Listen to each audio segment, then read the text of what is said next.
ದರ್ಶನ್ ಪತ್ನಿ ವಿಜಯಲಕ್ಷ್ಮಿಗೆ ನೋಟಿಸ್ ನೀಡಲಾಗಿದೆ. ಯಾಕೆಂದ್ರೆ ಅಶ್ಲೀಲ ಕಮೆಂಟ್ ಪ್ರಕರಣದ ಸಂಬಂಧಪಟ್ಟಂತೆ ಅವರಿಗೂ ಕೂಡ ನೋಟಿಸನ್ನು ಕೊಡಲಾಗಿದೆ. ದರ್ಶನ್ ಪತ್ನಿ ವಿಜಯಲಕ್ಷ್ಮಿ ಕೋರ್ಟಿಗೆ ಹಾಜರಾಗಬೇಕಾಗುತ್ತೆ. ನ್ಯಾಯಾಧೀಶರ ಮುಂದೆ ಹೇಳಿಕೆಯನ್ನು ದಾಖಲು ಮಾಡಬೇಕಾಗುತ್ತೆ. ಅಶ್ಲೀಲ ಕಮೆಂಟ್ಗಳ ವಿರುದ್ಧ ಕಾನೂನು ಸಮರವನ್ನು ನಡೆಸಿದ್ದಂಥ ವಿಜಯಲಕ್ಷ್ಮಿ ಈಗ ಹೇಳಿಕೆಗಳನ್ನು ದಾಖಲಿಸುವಂಥ ಸಮಯ. ಶುಕ್ರವಾರ ಕೋರ್ಟಿಗೆ ಹಾಜರಾಗಿ ಹೇಳಿಕೆಗಳನ್ನು ದಾಖಲಿಸಬೇಕಾಗುತ್ತೆ. BNS 183ರ ಅಡಿಯಲ್ಲಿ ಹೇಳಿಕೆಯನ್ನು ದಾಖಲಿಸ್ತಾ ಇದ್ದಾರೆ ವಿಜಯಲಕ್ಷ್ಮಿ. ಶುಕ್ರವಾರ ಪ್ರಕರಣದ ಸಂಪೂರ್ಣ ಹೇಳಿಕೆಯನ್ನು ದಾಖಲು ಮಾಡಲಿಕ್ಕೆ ಅವರಿಗೆ ಸೂಚನೆಯನ್ನು ಕೊಡಲಾಗಿದೆ. ಸಿನಿಮಾದ ಪ್ರಮೋಷನ್ ವೇಳೆ ವಿಜಯಲಕ್ಷ್ಮಿ ಮಾತನಾಡಿದ್ರು. ಆ ಮಾತುಗಳು ಯಾರಿಗೋ ಅದನ್ನು ಅಡ್ರೆಸ್ ಮಾಡಿದಂಗೆ ಕಾಣಿಸ್ತಾ ಇತ್ತು, ಹಾಗಂತ ಕೆಲವರು ಭಾವಿಸಿದ್ರು. ಆ ಕಾರಣದಿಂದಾಗಿ ವಿಜಯಲಕ್ಷ್ಮಿಗೆ ಅತ್ಯಂತ ಕೆಟ್ಟ ಕೊಳಕ ಭಾಷೆಯಲ್ಲಿ ಕಾಮೆಂಟ್ ಹಾಕಲಾಗಿತ್ತು. ಆ ಎಲ್ಲ ಕಮೆಂಟ್ಗಳ ಸ್ಕ್ರೀನ್ಶಾಟ್ಗಳನ್ನು ತೆಗೆದುಕೊಂಡು ಪೊಲೀಸ್ ಠಾಣೆಯ ಮೆಟ್ಟಿಲೇರಿದ್ರು ವಿಜಯಲಕ್ಷ್ಮಿ. ದೂರು ದಾಖಲು ಮಾಡಿದ್ರು. ಯಾರು ಕೆಟ್ಟ ಕೊಳಕ ಭಾಷೆಯಲ್ಲಿ ಕಮೆಂಟ್ ಮಾಡಿದ್ರೋ ಅವರೆಲ್ಲರನ್ನು ಕೂಡ ಪೊಲೀಸರು ವಶಕ್ಕೆ ತೆಗೆದುಕೊಂಡಿದ್ದಾರೆ, ವಿಚಾರಣೆಗೊಳಪಡಿಸಿದ್ದಾರೆ. ಇದೀಗ ಅದೇ ಕೋರ್ಟ್ಗೆ ಸಂಬಂಧಪಟ್ಟಂತೆ ದರ್ಶನ್ ಪತ್ನಿ ವಿಜಯಲಕ್ಷ್ಮಿಗೆ ಅಶ್ಲೀಲ ಕಮೆಂಟ್ ಪ್ರಕರಣಕ್ಕೆ ಸಂಬಂಧಪಟ್ಟಂತೆ ಬಂಧಿತ 8 ಆರೋಪಿಗಳ ಮೊಬೈಲ್ಗಳನ್ನು FSLಗೆ ರವಾನೆ ಮಾಡಲಾಗಿದೆ. 8 ಆರೋಪಿಗಳನ್ನು ಬಂಧಿಸಿತ್ತು CCB ತಂಡ. ಆರೋಪಿಗಳ ಮೊಬೈಲ್ ಸೀಸ್ ಮಾಡಿ FSLಗೆ ರವಾನೆ ಮಾಡಲಾಗಿದೆ. ಟೆಕ್ನಿಕಲ್ ಎವಿಡೆನ್ಸ್ ಕಲೆಕ್ಟ್ ಮಾಡಬೇಕಾಗಿದೆ ಪೊಲೀಸರು. ಶೀಘ್ರದಲ್ಲಿಯೇ FSLನ ರಿಪೋರ್ಟ್ ಕೂಡ ಪೊಲೀಸರ ಕೈ ಸೇರುತ್ತೆ. ಈ ವಾರದ ಅಂತ್ಯದೊಳಗಾಗಿ ಚಾರ್ಜ್ ಶೀಟ್ ಸಲ್ಲಿಕೆ ಮಾಡಲಿಕ್ಕೆ ಸಿದ್ಧತೆಯನ್ನು ಆರಂಭ ಮಾಡಲಾಗಿದೆ. ಪ್ರಕರಣದಲ್ಲಿ ಪ್ರಮುಖ ಪಾತ್ರ ವಹಿಸುತ್ತೆ FSL ವರದಿ. ಯಾಕೆಂದರೆ FSL ರಿಪೋರ್ಟ್ ಆಧಾರದ ಮೇಲೆಯೇ ಚಾರ್ಜ್ ಶೀಟ್ ಸಿದ್ಧವಾಗಬೇಕಾಗುತ್ತೆ. ಸೊ ಹೀಗಾಗಿ 60 ದಿನದ ಒಳಗಾಗಿಯೇ ಚಾರ್ಜ್ ಶೀಟನ್ನು ಸಲ್ಲಿಸಬೇಕಾಗತ್ತೆ. ಸದ್ಯ ಬಂಧಿತರಾಗಿರುವಂಥ 8 ಜನರಿಗೂ ಕೂಡ ಜಾಮೀನು ಸಿಕ್ಕಿಲ್ಲ, ಕಂಬಿ ಎಣಿಸ್ತಾ ಇದ್ದಾರೆ. ಈ ಪ್ರಕರಣದಲ್ಲಿ ಮತ್ತಷ್ಟು ಆರೋಪಿಗಳಿಗಾಗಿ ಪೊಲೀಸರು ಹುಡುಕಾಟವನ್ನು ಮಾಡ್ತಾ ಇದ್ದಾರೆ. ಚಾರ್ಜ್ ಶೀಟ್ ಸಲ್ಲಿಕೆ ನಂತರವೂ ತನಿಖೆ ಮುಂದುವರಿಸುವಂಥ ಇರಾದೆಯನ್ನು ಪೊಲೀಸರು ಇಟ್ಟುಕೊಂಡಿದ್ದಾರೆ. ಯಾಕಂದರೆ ಇನ್ನೂ ಕೂಡ ಅನೇಕರು ಅರೆಸ್ಟ್ ಆಗಬೇಕಾಗಿದೆ.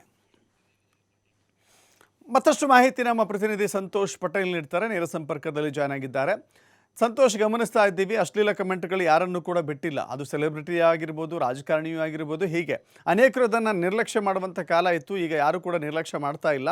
ಅಂಥವರಿಗೆ ಪಾಠ ಕಲಿಸಬೇಕು ಅಂತ ಹೇಳಿ ಈಗ ಈ ಪ್ರಕರಣ ಯಾವ ಹಂತದಲ್ಲಿದೆ?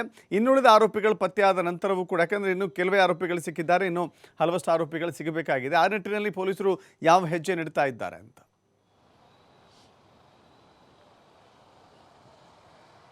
ದಶರಥ್, ಈಗಾಗಲೇ ಏನು ನಟ ದರ್ಶನ್ ಪತ್ನಿ ವಿಜಯಲಕ್ಷ್ಮಿ ನೀಡಿದ ದೂರಿನ ಅನ್ವಯ FIR ದಾಖಲು ಮಾಡಿದಂಥ ಸೈಬರ್ ಪೊಲೀಸರು ಈಗಾಗಲೇ ಪ್ರಕರಣ ಸಂಬಂಧ 6ರಿಂದ 8 ಜನ ಆರೋಪಿಗಳನ್ನು ಬಂಧನ ಮಾಡಿ ಪರಪ್ಪನ ಅಗ್ರಹಾರ ಜೈಲಿಗೆ ಕಳಿಸಿರುವಂಥದ್ದು. ಸೋಷಿಯಲ್ ಮೀಡಿಯಾದಲ್ಲಿ ಅಶ್ಲೀಲವಾಗಿ ಕಮೆಂಟ್ಗಳನ್ನು ಹಾಕಿ ಏನೋ ಮಹಿಳೆಯರ ಒಂದು ಗೌರವಕ್ಕೆ ಧಕ್ಕೆಯನ್ನು ತಂದಂಥವ್ರು ಮತ್ತು ಅಶ್ಲೀಲ ಕಮೆಂಟ್ಗಳನ್ನು ಹಾಕಿ ಎಲ್ಲರ ಮುಂದೆ ಕೂಡ ಮಾನಹಾನಿ ಮಾಡಿದಂತಹ ಆರೋಪಿಗಳೇನಿದ್ರು ಅಂಥವ್ರನ್ನ ಪತ್ತೆ ಮಾಡಿ ಅವ್ರನ್ನ ಬಂಧಿಸಿರುವಂಥದ್ದು.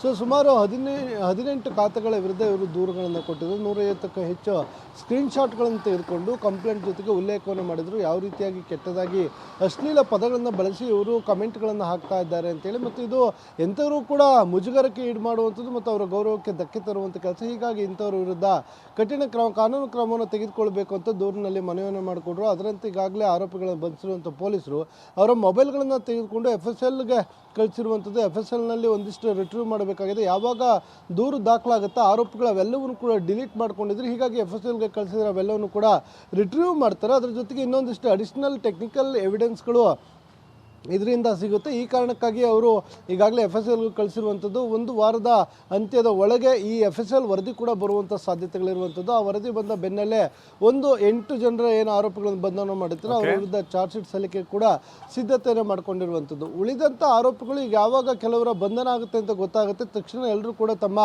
ನಕಲಿ ಖಾತೆಗಳಿಂದ ಏನು ಕಾಮೆಂಟ್ಗಳನ್ನು ಮಾಡಿದ್ರು ಅವೆಲ್ಲವೂ ಕೂಡ ಡಿಲೀಟ್ ಮಾಡಿಕೊಂಡು ಫೋನ್ಗಳನ್ನು ಸ್ವಿಚ್ ಆಫ್ ಮಾಡಿಕೊಂಡು ಎಸ್ಕೇಪ್ ಆಗಿರುವಂಥದ್ದು. ಸದ್ಯ ಅವರ ಹಿಂದೆಯೂ ಕೂಡ ಬಿದ್ದಿರುವಂಥ ಪೊಲೀಸರು ಮುಂದಿನ ದಿನಗಳಲ್ಲಿ ಅವರನ್ನು ಕೂಡ ಬಂಧಿಸುವ ಸಾಧ್ಯತೆ ಇದೆ. ಅವರ ಬಂಧಿಸಿದ ಬಳಿಕ ಅಡಿಷನಲ್ ಚಾರ್ಜ್ ಶೀಟ್ಗೂ ಕೂಡ ಸಿದ್ಧತೆಗಳನ್ನು ಮಾಡ್ಕೊಳ್ತಾರೆ. ಒಟ್ಟಾರೆಯಾಗಿ ಯಾರು ಸೋಷಿಯಲ್ ಮೀಡಿಯಾದಲ್ಲಿ ಬ್ಯಾಡ್ ಕಮೆಂಟ್ಗಳನ್ನು ಹಾಕ್ತಾರೋ ಅಂಥವ್ರಿಗೂ ಇದೊಂದು ಪಾಠ ಅಂತಲೇ ಹೇಳ್ಬೋದು. ದಶರಥ್, ಥ್ಯಾಂಕ್ ಯು ಸಂತೋಷ್ ನಿಮ್ಮೆಲ್ಲ ಮಾಹಿತಿಗೆ.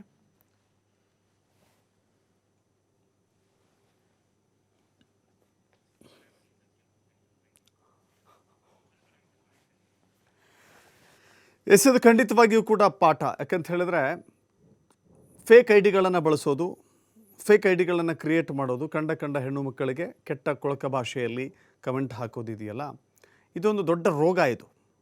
ಈ ರೋಗ ಅನೇಕರಲ್ಲಿದೆ.